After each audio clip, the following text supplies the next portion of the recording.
Welcome to vlog 3 for SAC 7108, where I will be discussing my coaching philosophy. The three definitions presented here. The authors describe the coaching philosophy to be a guidance to one's coaching practice. It is said to be based upon the coach's values and beliefs.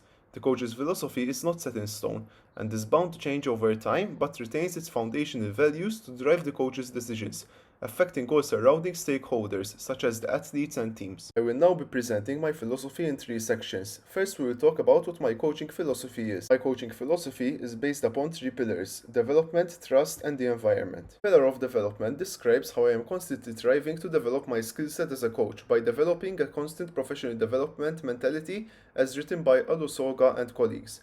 The strength and conditioning industry is based upon science. Thus, it is an ever-developing industry which I need to keep up with.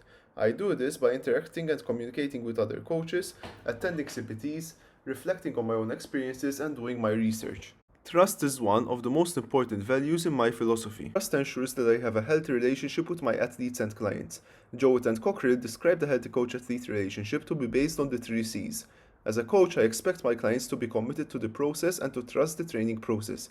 I also ensure that closeness is developed between myself and the athletes, and that if it is in a team sport setting, between the athletes themselves.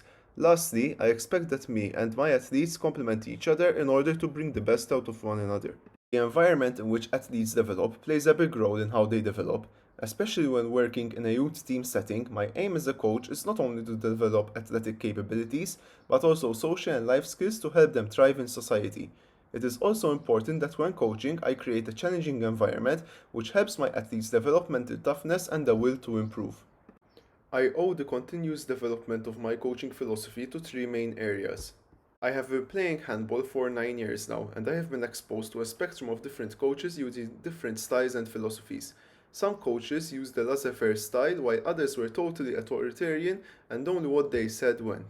Being an athlete myself, this helped me understand which styles I preferred by athletes and therefore helped me choose how I should react to different athletes showing different behaviors. My coaching career started off at 17 years of age when I obtained my first handball coaching license.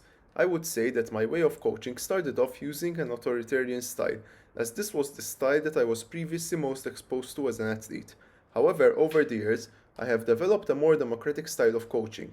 This is especially important in strength and conditioning, where a coach should constantly understand the athlete's thoughts and feedback and the decisions that they make. As part of my education, I have obtained a degree in sports and physical activity at the University of Malta. In this degree, many topics surrounding coaching styles, models, and philosophies were covered.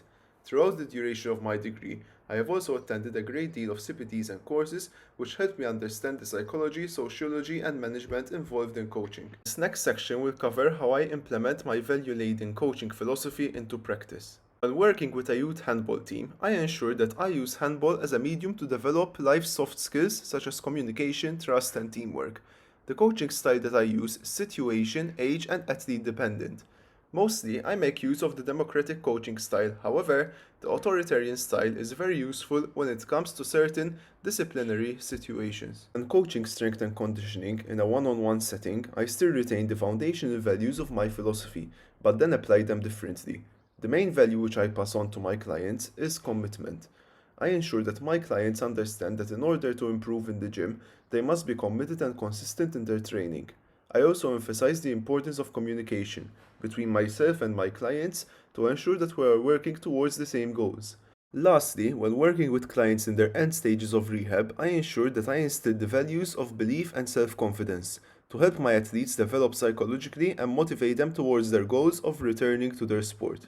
In conclusion, my main focus when I'm coaching is always to bring the best out of the athletes in front of me. Whether I am coaching a team or an individual, I try my best to create the best environment possible for my athletes to thrive and grow in and become the best versions of themselves they possibly can. I do not try to achieve this using just one coaching style or method, but a recipe of the right dosages of different methods, styles, and interventions, which are all situation and athlete dependent. Having said that, my coaching career is still at its beginning, and I have only been coaching for the past 6 years. I still have a lot to learn and look forward to develop better coaching skills in the strength and conditioning world.